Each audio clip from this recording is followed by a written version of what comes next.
Jusque-là, nous avons exposé certaines théories. Donc, nous avons eu une introduction depuis le jeudi passé.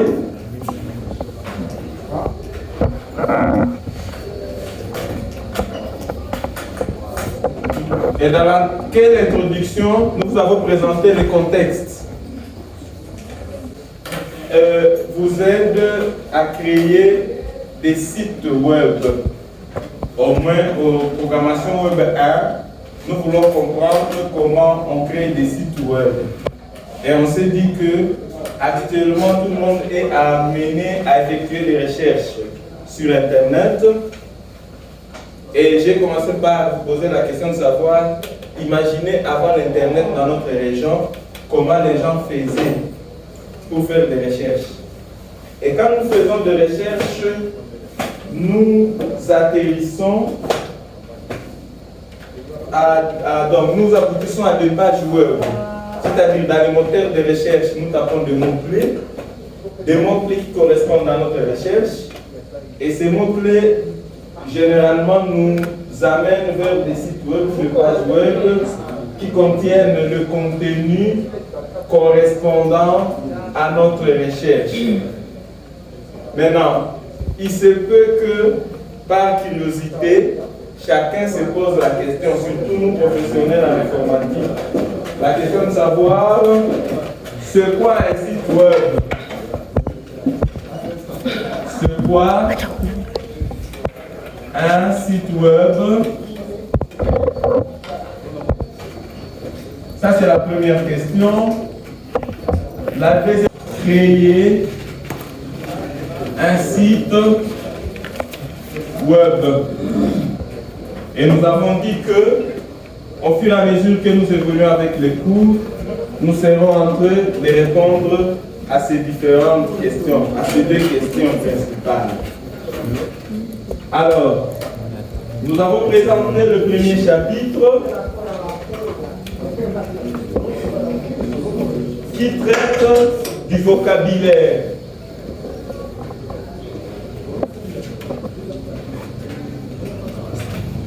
Ici, nous avons constaté que, à l'introduction, nous avons dit que pour être expert dans un domaine, il faut d'abord se familiariser aux vocables utilisés dans ce domaine.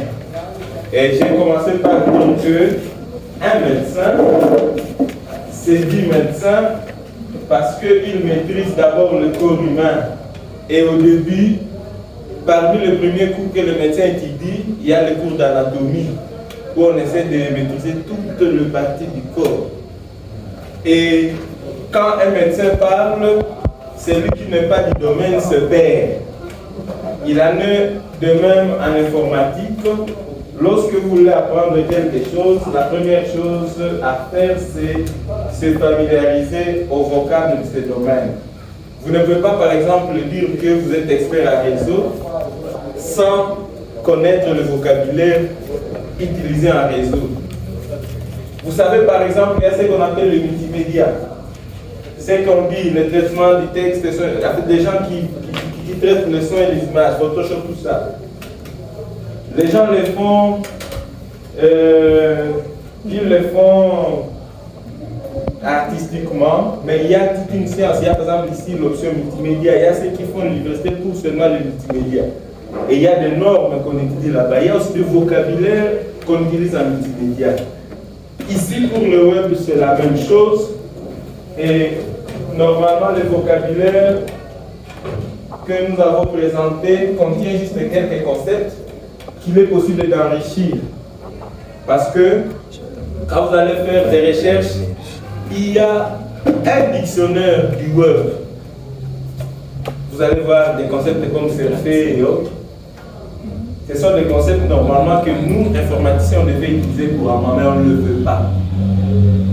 Alors, ici, pour comprendre la programmation web, nous avons dit qu'il y a d'abord le concept Internet. C'est que tout part de là. Internet. Nous avons l'Internet qui a des services. Donc, nous avons l'Internet et ses services. Alors, faut savoir donc que l'Internet a beaucoup de services qui se résument à combien? À trois, nous l'avons dit. Nous avons le web, la messagerie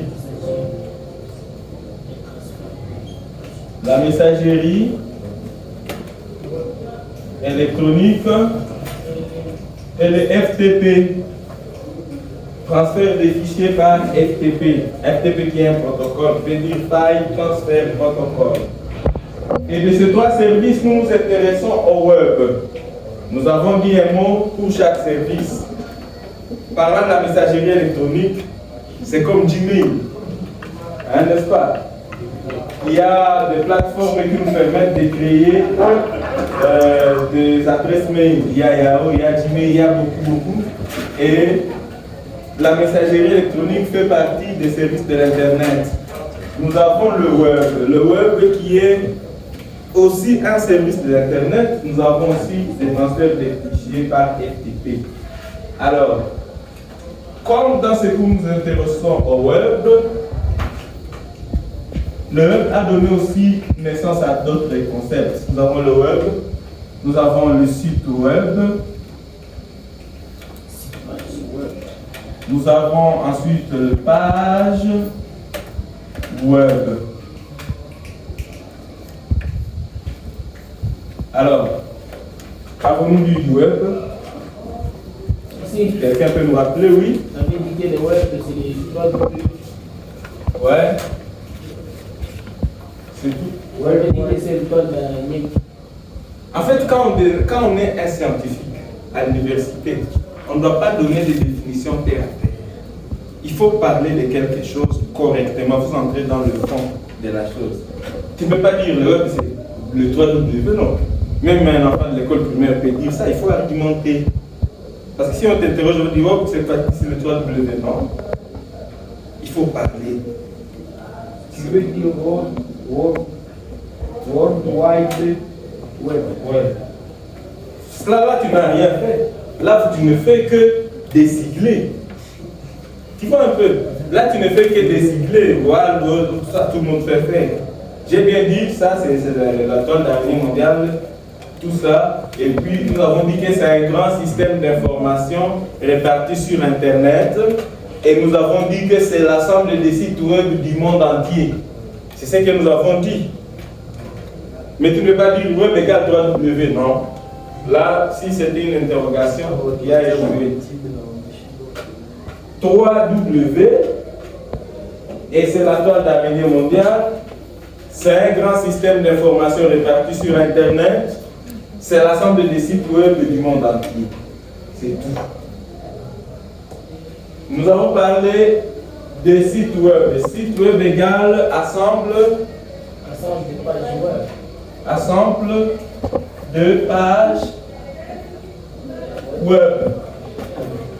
Et ce n'est pas en cours à tout interconnecté par de liens hypertextes. Mais il faut savoir qu'on peut aussi avoir un site web qui a juste une seule page web. Ne pensez pas que pour parler d'un site web, on doit avoir plusieurs pages web. Je peux créer un site qui n'aura qu'une seule page. Avec, il y a des techniques de programmation qui peuvent permettre à ce que nous mettions tout sur une seule page et nous mettons des liens qui mènent vers des sections. Voyez un peu. Je peux créer une seule page web et puis je mets des liens qui vont chaque fois t'amener à la section que je recherche. Et ça me ramène encore à la recherche. Il y a des gens qui le font comme ça. Surtout quand on a besoin de faire quelque chose de simple. Je peux par exemple faire un CV en ligne. Est-ce que pour un CV en ligne, j'ai besoin de beaucoup de pages? Non. Toi, tu t'appelles comment? Tu peux monter un site web où tu fais ton CV en ligne avec une seule page. Et nous avons dit que maintenant une page web, c'est quoi? Une page web, d'abord, c'est un fichier au format web.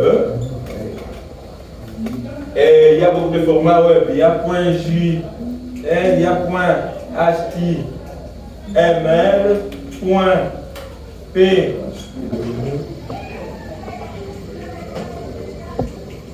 De données multimédia.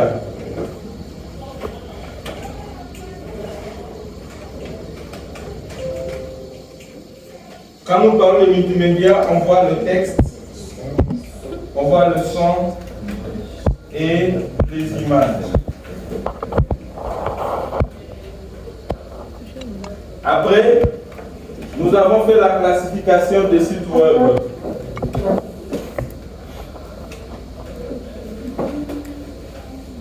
Du point de vue technique,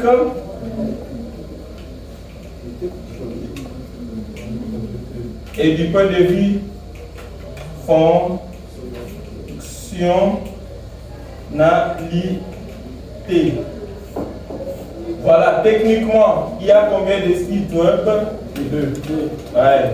Site web statique.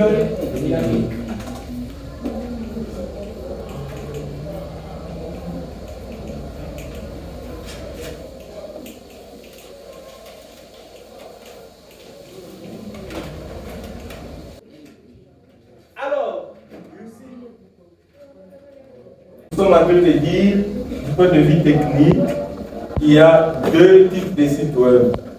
Il y a les sites web statiques et les sites web dynamiques. Quelle est la différence entre les deux? Et puis tu réponds à la question, elle est claire. Oui, la différence entre les deux, les sites web statiques ne permettent pas à l'utilisateur de modifier en fait. Déjà là, c'est un problème. Vous êtes hors. Du point de vue technique, oui. Du point de vue technique, le site web statique utilise deux langages. C'est ça. C'est par là qu'il faut commencer. Parce que quand on parle du point de vue technique, on voit d'abord les outils utilisés pour concevoir ces sites. Alors, continue. Elle utilise le langage HTML, CSS. Techniquement, au départ, c'est ça. Et puis maintenant, la suite. Maintenant, ce site a des inconvénients. C'est ce que maintenant toi tu voulais dire. Quel est l'inconvénient des sites web statiques? L'inconvénient du site web statique est que pour faire la mise à jour, il faut avoir les liens et les codes sources. En fait, mon frère, est-ce que tu revois correctement les noms? Vous devez revoir votre façon d'étudier et savoir comment vous êtes en train d'exprimer la réponse. Donc, comment vous exprimez, comment vous donnez la réponse. C'est, disons, nous avons fini la journée de vendredi par vous laisser un TP et vous l'avez très bien réalisé, je suis content.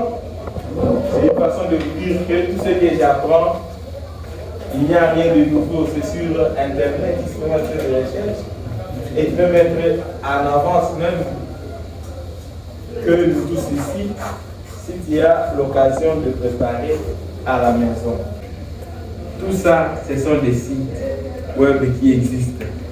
Et nous avons dit qu'à chaque catégorie correspond une cible. Quand j'écris un site web marchand, la cible, ce sont les internautes, disons les prospects et les clients. Parce que ces sites web vendent de biens et des services en ligne. C'est un site web qui permet d'effectuer des opérations commerciales sur Internet. Et la livraison de biens se fait en domicile. Nous avons ensuite parlé des portails thématiques, portails généralistes. De toute façon, vous pouvez revoir vos notes et encore relire pour comprendre davantage. Après, vous pouvez nous aider à faire cette photo. Nous allons mettre une image à l'entête et après cette image, nous allons mettre des menus ou alors des liens. Alors, nous allons maintenant mettre un paragraphe. Présentation. Donc, nous créons notre auditoire et vous allez en voir un texte qui présente l'auditoire. Voilà, nous voulons créer une petite page web comme ça.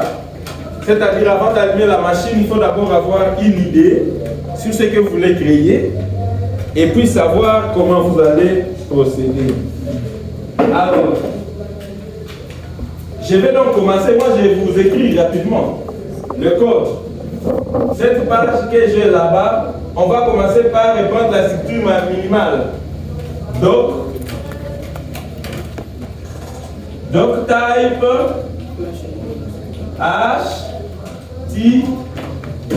HTML. Ensuite HTML. Ensuite notre en-tête. Et dans notre en-tête, nous allons mettre les titres de la page, title. J'ai un non c'est L1 IAG, première licence informatique et anglais des affaires. L1 IGAF.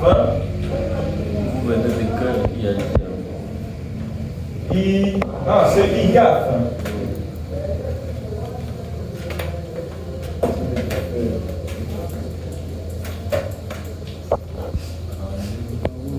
L1 informatique et anglais des affaires. Ensuite, nous avons quoi? Le méta. Méta char 7 égale ITF-8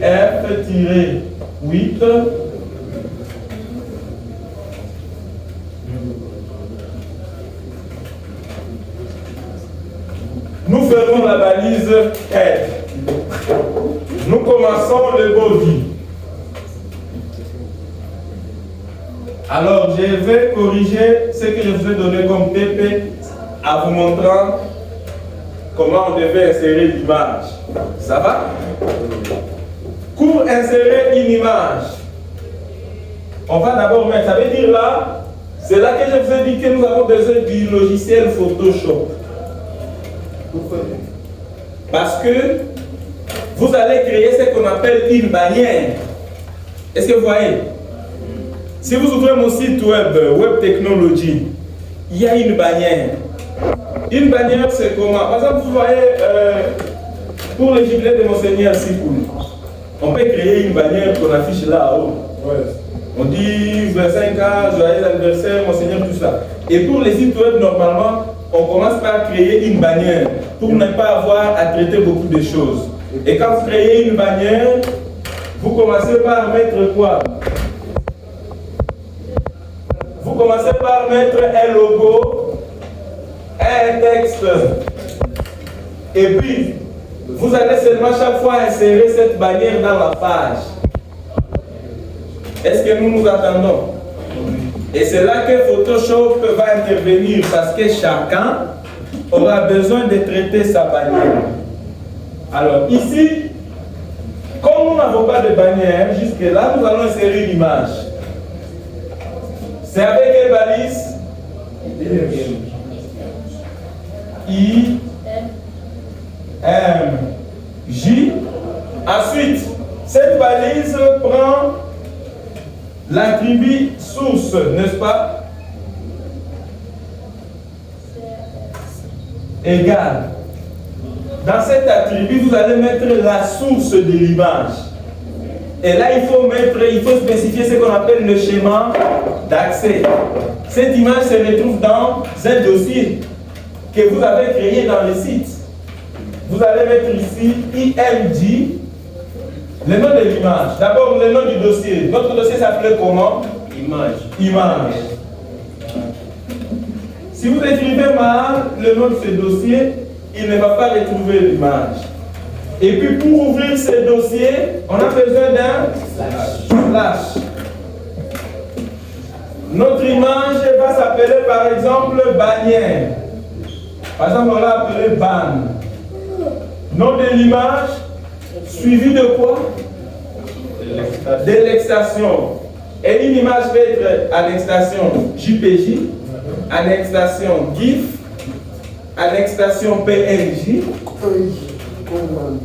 Il y a beaucoup de formats d'image. Et donc, avant d'insérer l'image, il faut connaître son format. Point JPEG.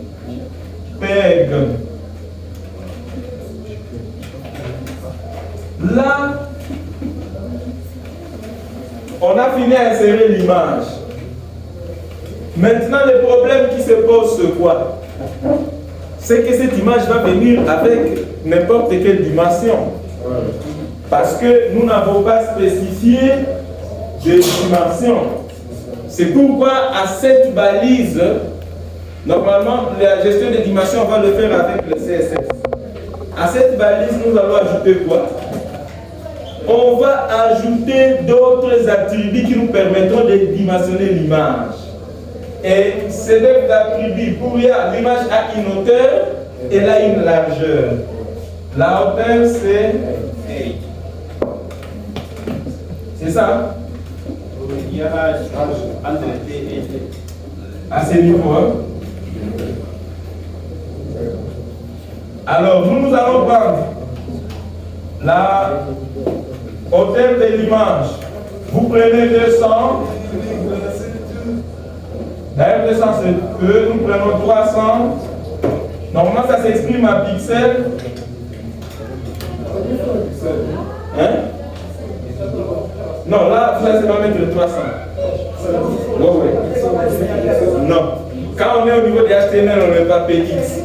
Mais quand c'est au niveau des CSS, on met PX. Et la largeur de l'image,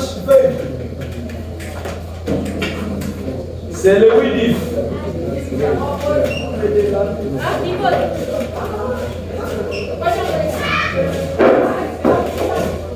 Comme largeur, vous prenez 950.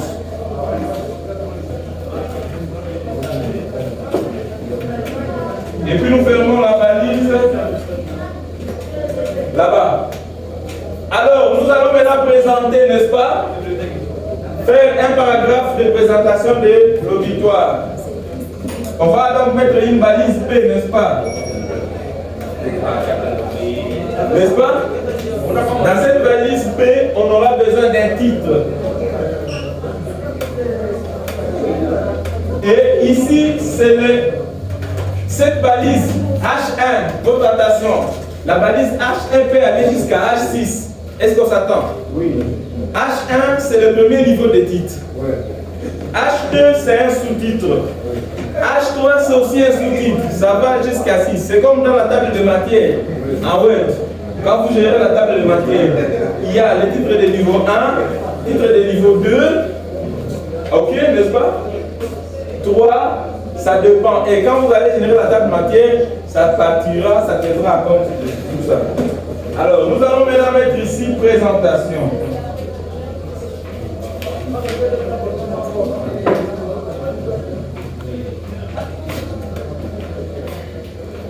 Et alors là, vous commencez votre texte de présentation. Et là encore, vous allez insérer une image, non? On a dit que vous allez insérer une image. Bon, on peut même laisser la deuxième image ici et aller droit au texte de présentation.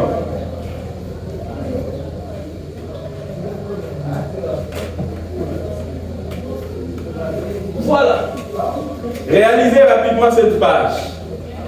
Après ça, aujourd'hui, quand vous allez réaliser cette page, aujourd'hui, nous allons maintenant voir quelques éléments. Nous allons voir la notion de liste. Nous allons voir la notion de lien, lien hypertexte. À part la notion de lien hypertexte, Nous allons aussi voir la notion de formulaire.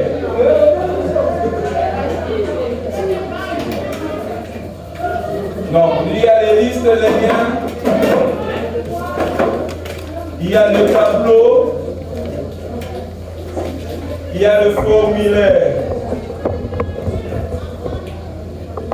Tout ça sont des éléments. La notion des listes, des tableaux et des formulaires. Pour insérer une liste, il faut un formulaire. Donc pour insérer une liste, il faut un élément. Pour insérer un tableau, il faut un élément. Donc tout ce que nous allons faire en HTML, à tout ce que nous allons faire, à toute action qu'on va faire, correspond à un élément. Ok, réalisez-moi cette page 10 minutes pour finir ce que je viens de faire là-bas. Ok, on y va. Ceux qui n'ont pas de machine, vous vous couplez à ceux qui ont des ordinateurs.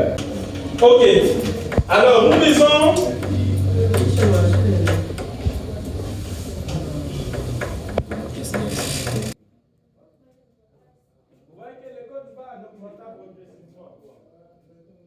Je pense que vous l'avez fait.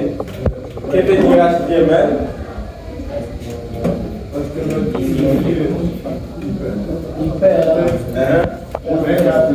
Next page. You are joking, huh? You.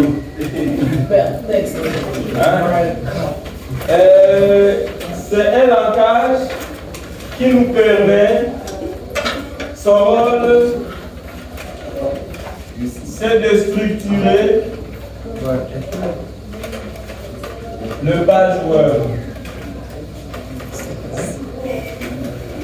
C'est ça son rôle.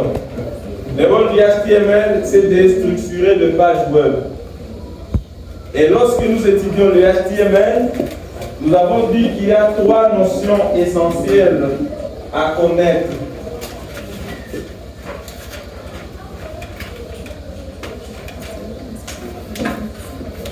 Nous avons la notion d'élément. Nous avons la notion de balise. Nous avons la notion d'attribut. C'est quoi un élément? C'est quoi une balise? C'est quoi un attribut?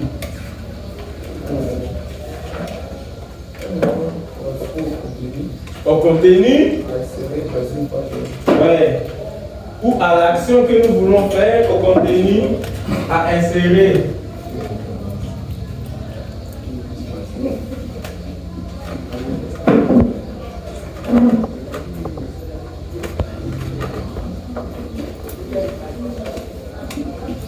On a trouvé que dans une page web, on peut avoir besoin d'insérer les textes, des images et des vidéos.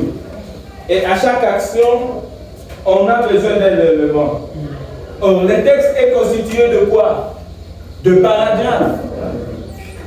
À chaque action, on va aussi avoir un élément. Le texte est constitué de quoi? Donc, toute action qu'on fera constituera un élément. Pour insérer une image, il faudra un élément. Pour insérer une vidéo, il faudra un élément qui nous permettra de le faire. Et puis, nous avons dit que la balise, c'est l'élément entouré des chevaux. Ouais, entouré des chevaux. Et nous avons donné l'exemple de quelques éléments. On a donné l'élément P, on a donné l'élément H1, on a donné l'élément IMJ, on a donné l'élément vidéo, et on a indiqué à chaque élément correspond une balise. Et nous avons dit qu'il y a 2 types de balises. Nous avons des balises paires et des balises orphelines. Les balises paires sont celles qui ont besoin d'une ouverture et d'une fermeture. Donc il y aura une balise d'ouverture, une balise de fermeture. Alors que les balises impaires n'ont pas besoin de fermeture. La fermeture se fait dans la balise. Comme par exemple, vous avez utilisé la balise image.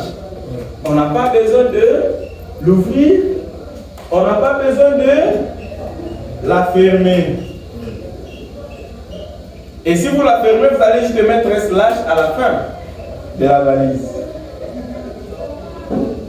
Bon, cela étant, nous avons maintenant commencé par vous donner la structure minimale d'une page web. On a trouvé que quand on voulait écrire une page web en HTML, il y a une structure minimale, une structure de base que vous devez connaître. Et cette structure se présente de cette façon. Donc, type HTML. La deuxième balise c'est HTML.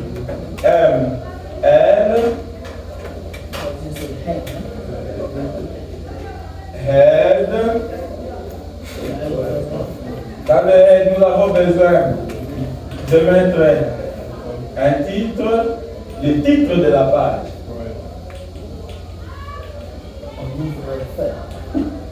Et puis, nous avons ensuite besoin de la balise méta qui prend l'attribut char7 et nous utilisons chaque fois cet attribut par la valeur que nous sommes en train de prendre, c'est IEF-8. Ça nous permet de gérer l'encodage de caractères. Et puis, nous avons besoin le head. Et aussi au terme de HTML. Pas encore. On va besoin de la balise body qui contient le corps. Et nous avons trouvé que c'est ce qui est dans body qui devra s'afficher dans la page web. Et on fait un body là. HTML. Voilà ce que nous avons trouvé comme structure. Ensuite, j'ai expliqué chaque élément de la structure. Donc, HTML, comme ça se dit, nous permet de faire quoi?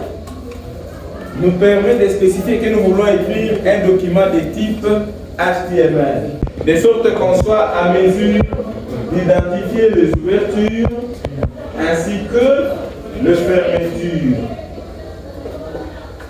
Et après vous avoir montré cette structure minimale, nous avons fait la pratique numéro 1. Nous avons créé une page web dans laquelle nous avons inséré un paragraphe, n'est-ce pas? Et on a trouvé que pour créer une page web, lorsqu'il est question d'une page web statique, on a besoin de combien d'outils? Exactement 2 outils. Le premier outil, c'est l'éditeur de texte qui se comprend comme étant un programme qui nous permet d'éditer le code source. Le deuxième outil, c'est le navigateur. Le navigateur étant un logiciel qui nous permettra de visualiser nos pages web. Alors, de quelle manière nous avons procédé pour que d'ailleurs, nous avons utilisé l'éditeur de texte Sublime, je pense. C'est lui que nous avons choisi comme éditeur de texte. Les navigateurs, chacun a un navigateur au choix. J'ai une question à poser maintenant. Quelqu'un peut me rappeler la procédure que nous avons appliquée pour créer un site web? Très rapidement. Notre première page web, on a fait quoi? Ici, Ouais? on a commencé à créer les dossiers. Ouais. Les dossiers, on met des sous-dossiers. Ouais. Il y a d'abord un dossier parent qui contient des sous-dossiers. Après avoir créé ces dossiers-là, on entre dans les navigateurs. Mais tu ne parles pas de ces sous-dossiers. On a pris un sous-dossier pour les images du site, un sous-dossier pour les vidéos. C'est-à-dire, toutes les fois que vous allez avoir des images et des vidéos, vous allez le mettre là-bas. Et ce sont ces images que nous allons commencer à appeler dans notre page web, ainsi que des vidéos. Et maintenant, toutes les autres pages du site seront dans ce dossier parent. Et d'ailleurs, il y a même, vous allez voir que là, vous allez commencer à programmer. Il y a des gens qui créent beaucoup de sous-dossiers. Par exemple, tout ce qui va considérer, est-ce que des boutons, je peux créer des images de boutons, de flèches. Je peux les mettre dans un seul dossier. Des images qui seront derrière les articles, je les mets aussi dans un autre dossier. Des vidéos qui découvrent, en fait, c'est maintenant au programmeur de structurer l'arborescence du dossier de son site web. Et quand on héberge un site web, il sera question de faire quoi? De prendre ces dossiers et de l'envoyer en ligne chez un hébergeur. Et nous avons dit qu'il y a deux types d'hébergeurs. Il y a un hébergeur qui nous demandera de payer et il y a des hébergeurs qui ne demandent pas de payer. Mais malheureusement, les hébergeurs qui ne demandent pas de payer ne sont pas bons. Vous ne pouvez pas créer un site web d'une entreprise et puis vous allez héberger chez un hébergeur gratuit. Non. Parce qu'il va publier n'importe quoi. Et puis on donne même une petite capacité. C'est pourquoi on a dit que pour héberger un site web, on a besoin d'un nom de domaine et d'un espace. Et que ces noms-là varient. Il y a .net, .org, .cd, et que chaque pays a aussi son extension. Par exemple, RDC, c'est .cd, comme vous dites ici. Au Rwanda, c'est .rw.fr. Donc, c'est à chacun de choisir le domaine pendant la création d'une page web. Alors, nous créons rapidement cette page web. Moi, j'ai mis le code sur ce tableau et vous réalisez sur vos machines. On ne passe là-bas. Vous voulez définir un terme. Ça va? C'est Action Castel. Chacun peut mettre ce qu'il veut. Action Castel. Ok, ça j'en fais quand même un TP. Ouais, je ne dois quand même pas tout donner. Vous allez chercher comment on utilise les listes de définition et tester. Si vous échouez, maintenant je vais faire demain. Comme ça, je passe à l'élément suivant. Après les listes, nous allons voir rapidement la notion de lien.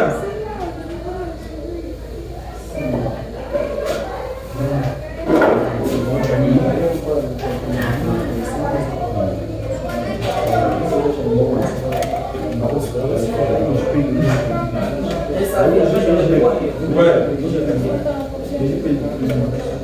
Je crois aujourd'hui, je pourrais m'arrêter au niveau de la notion de lien, parce que vous allez maintenant créer un site web qui a des pages liées.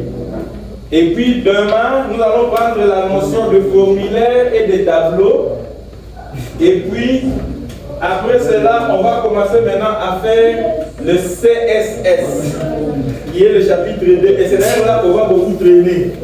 Parce que le CSS, c'est le langage qui permet d'embellir le site, le design. Pour avoir des sites comme ceux que vous avez visités, il faut maintenant faire la mise en forme. On va faire donc déjà demain, j'introduis le CSS. Mercredi, on fera CSS. Vendredi, on fera CSS. Lien. Par définition, j'ai dit que les sites, c'est quoi? Les sites, c'est l'ensemble de pages web liées entre elles par des liens hypertextes. Ça suppose que les sites A, la page que nous avons créée, ça s'appelait comment? Ça s'appelait accueil, non? Accueil. C'était index, hein? Oui, c'était Point H HTML. Maintenant, nous pouvons vouloir mettre l'historique dans une autre page. N'est-ce pas? Nous pouvons vouloir mettre les contacts dans une autre page. Et puis nous allons maintenant lier les deux pages. C'est-à-dire, vous sortez de la page historique, vous allez à la page contact. C'est-à-dire, la logique est laquelle? Nous avons cette page, c'est la page index. Nous avons une autre page qui traite de l'historique. Nous avons une autre page qui présente le contact.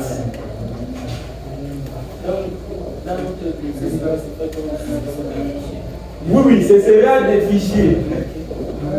Vous allez créer une autre page qu'on va dénommer historique.html, contact.html. Alors, qu'est-ce qui va se faire? Nous allons commencer à lier les différentes pages. Est-ce que vous comprenez qu'à partir de la page historique, j'entre dans la page contact et vice-versa. En cliquant sur les liens, ça m'amène ici, et en sortant de là, ça m'amène là. En cliquant ici, ça m'amène là, en sortant de là, je reviens à l'initial. Quelle est la balise qui nous permet de faire ça? C'est la balise A. C'est l'élément A. Comment cet élément s'utilise? C'est une balise paire. Elle prend un attribut. Elle prend l'attribut href.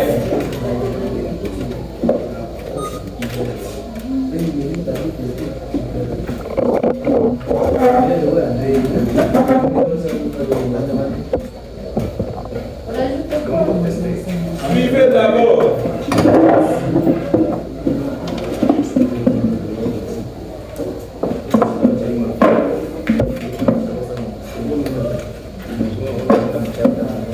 Cette balise prend des attributs. Elle prend l'attribut href, elle prend aussi l'attribut title. Href, c'est là que nous mettons, ça va? C'est là que nous mettons les noms de la page que nous voulons ouvrir. C'est-à-dire, nous voulons sortir de notre page d'accueil pour ouvrir la page historique. Suivez-moi s'il vous plaît. Ici, nous allons écrire le nom de la page. Historique.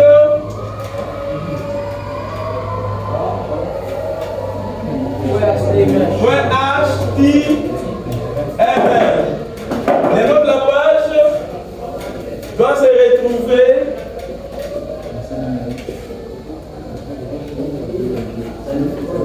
dans les guillemets. Et puis ici maintenant je vais mettre un texte, j'ai dit cliquez ici pour lire notre historique. Je vais maintenant ensuite fermer la balise A. Quand je vais faire ça, ce texte ici sera à bleu. Alors, voici ce que vous allez faire. Vous créez une nouvelle page. Ok? En créant une nouvelle page, vous allez l'enregistrer dans le même dossier sous le nom historique.html. Et dans cette page-là, vous écrivez l'historique. Comment on crée une nouvelle page? Ceux qui ont Sublime. Vous êtes dans Sublime? Vous allez mettre new. Add new. Ok. Add new file. Ouais. Et puis on va vous donner une nouvelle page. Ok, vous allez entrer dans File. New File. Non, là tu n'es pas dans File, madame. File. Add New File. New File. New File. Vas-y. Maintenant, là aussi, vous commencez par enregistrer. Save as. Vous écrivez historique.html dans le même dossier. N'est-ce pas? Historique à minuscule. N'oubliez pas le point. Historique.html se fait.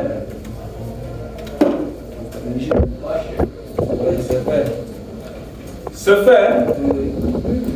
Maintenant, là encore, vous reprenez la structure minimale d'une page web. Parce que le site doit s'adapter à tout le média. Quand vous ouvrez le site au téléphone, le site devient vertical. N'est-ce pas? Data et vous allez mettre page historique.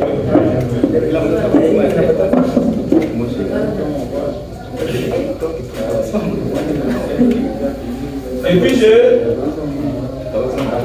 méta char 7 IT F 8, n'est-ce pas? Et puis on ferme le L. Alors d'abord dit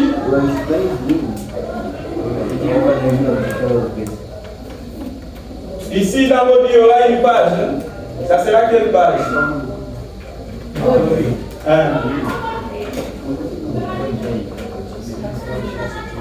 Nous allons mettre un paragraphe. Et puis nous allons mettre ici un H1 que nous allons dénommer historique, n'est-ce pas?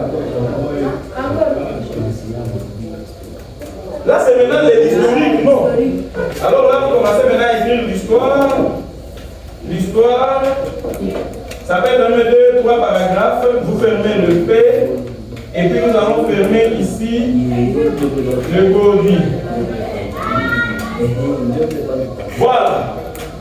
Quand vous allez créer cette page, nous allons retourner ici dans la page principale. Vous voyez en bas pour retourner à l'autre page, index, vous allez seulement cliquer ici. Ça va? Je monte. Maintenant, pour aller dans la page historique, vous n'avez pas encore mis l'historique. Hein? H1. Donc, ça sera très rapide. Attends, je vais montrer rapidement ce qu'on va faire. Nous allons faire ici H1, non? H1.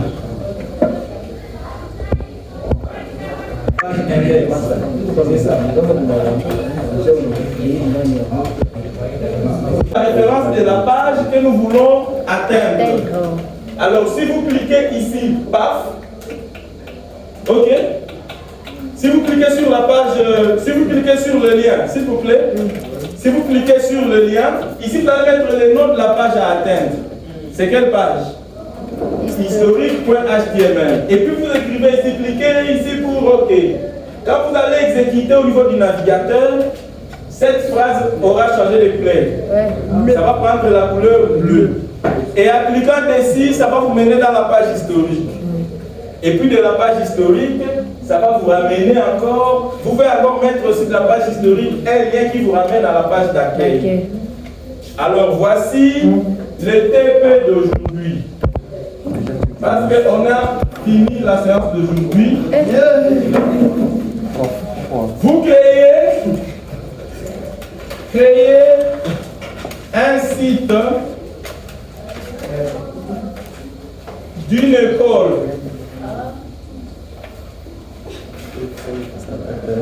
Ce site aura 4 pages.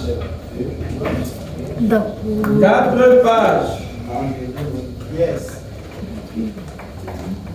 Nous avons la page index.html C'est moi qui dévie. dans laquelle on fait la présentation de l'école, il y a les images, il y a tout. Nous avons la page historique.html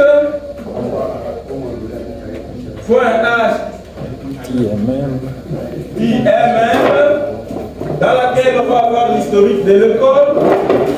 Nous avons la page Section. Organisé. Section.html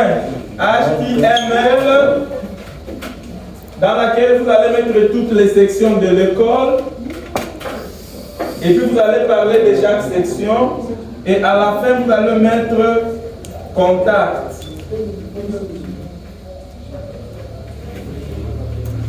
.html dans laquelle vous allez mettre les numéros, tous les contacts, les adresses de l'école.